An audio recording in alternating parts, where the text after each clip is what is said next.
Welcome back, everybody. There was a couple different directions I was going to go with today's video. I really want to dive into, if you're in the market to buy a Defender, which direction maybe you should go, because there's a lot of options out there right now. But I feel like that's such a broad topic that we're going to chat about that Tuesday live at 5. So make sure you tune on to that one, and we'll go into, if you have a used Defender, is it worth just hanging on to it? Maybe you jump on a new one, maybe jump on a used one, I don't know. Anyways, that's not tonight's video. Tonight's video is we're going to talk ground clearance, and we're going to talk how you get there. How much do you need? Where's the sweet spot? So stick around and we'll dive into it. So I was going to take you guys out in the woods today to shoot this video, but it's another one of them 90-degree days here in southeastern Ohio. As you can see, the sun just beating down. Day to be jealous of them limited owners.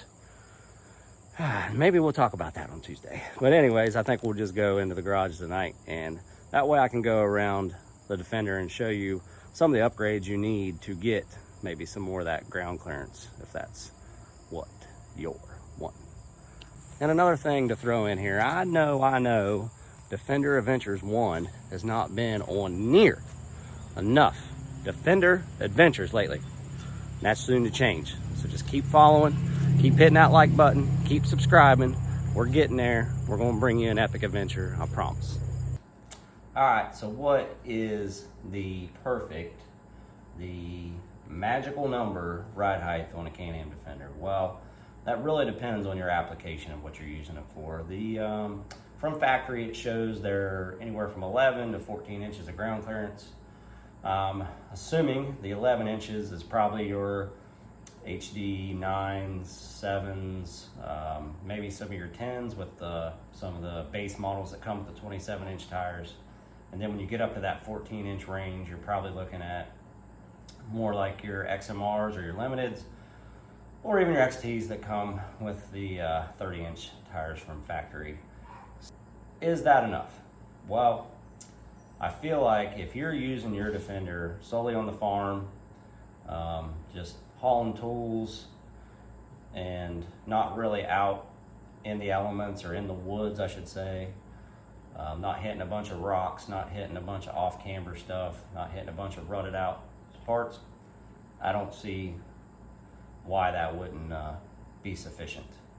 So you get into more extreme riding, let's say you get into you want to use your Defender not only for work but for play, which is they're very capable of. Watch some of my other videos, I can prove that to you. Then maybe you're wanting just an extra little bit of ground clearance.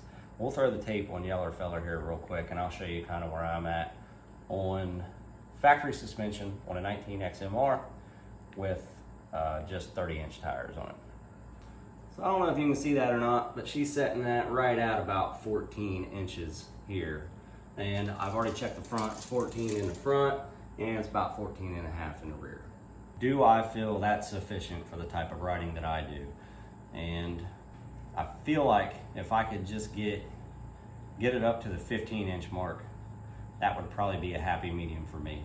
And the reason I say that is where I ride here in southeastern Ohio, we ride say Tecumseh, Rush, been to Hollerwood, went to of course the Hatfield trails. I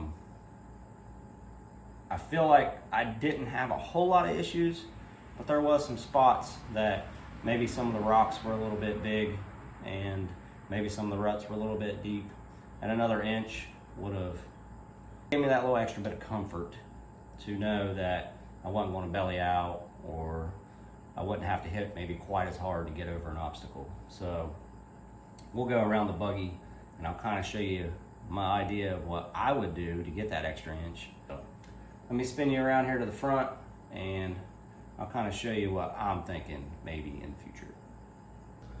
So one cost-effective option you could look into is Super ATV, and I believe Highlifter, and I'm sure there's some other companies out there that make a bracket lift. They go on the top of the spring, kind of across, and go across to your other spring, and they kind of shove them out a little bit, and they give you an extra, I believe they're a 2-inch bracket lift, maybe even a 3-inch bracket lift. That is a cost-effective way to doing it. Get a quick lift to get some more of that ground clearance. Is it harder on your components? Yeah, it definitely changes the geometry of your shocks. It definitely stiffens up your ride a lot, but if you're looking at saving some coin and just want the extra ground clearance, that bracket lift, probably not a bad idea for you. Now with that being said, however, anytime you raise the buggy up, like even with a bracket lift, it's going to take your tire and it's going to tow it in just a hair. So if you do not have adjustable A-arms, that might be something that you kind of fight a little bit with a bracket lift, because as you raise the buggy, it's going to pull your tires in.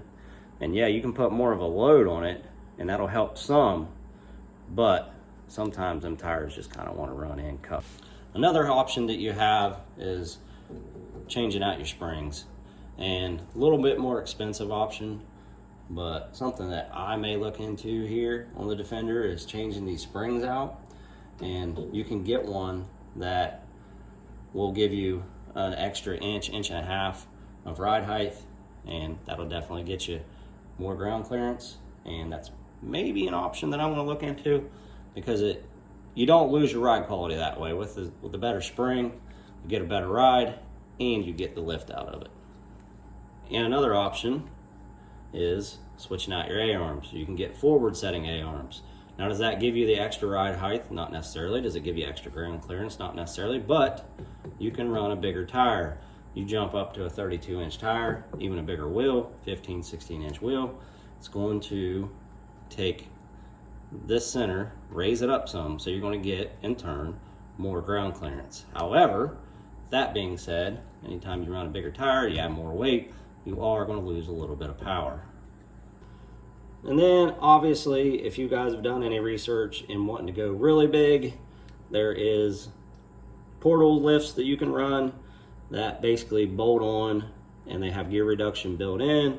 Those can come in from 4 to 6, 8-inch, 10-inch. I don't know exactly how high they can go, but they can really, really lift this thing and give you a lot of ground clearance, but they are expensive. So that's a few options there. We've talked bracket lifts, we've talked changing out the springs, talked A-arms to run a bigger tire, talked portals.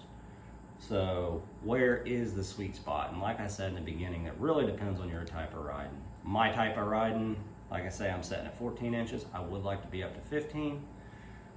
So with that being said, I think I'm going to try to change my springs to get that extra inch, because I do not want to go up to a 32-inch tire. And I'll tell you why.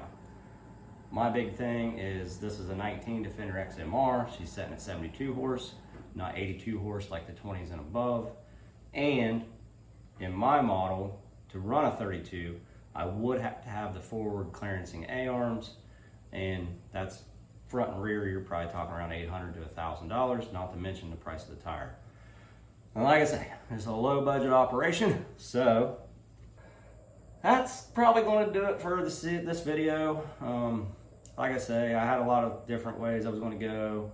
We will get into the woods soon, I guarantee it, and we'll put old Yeller Feller back in some situations that maybe she shouldn't be in, you never know. But there's just so much stuff that's going to be going on here on the channel.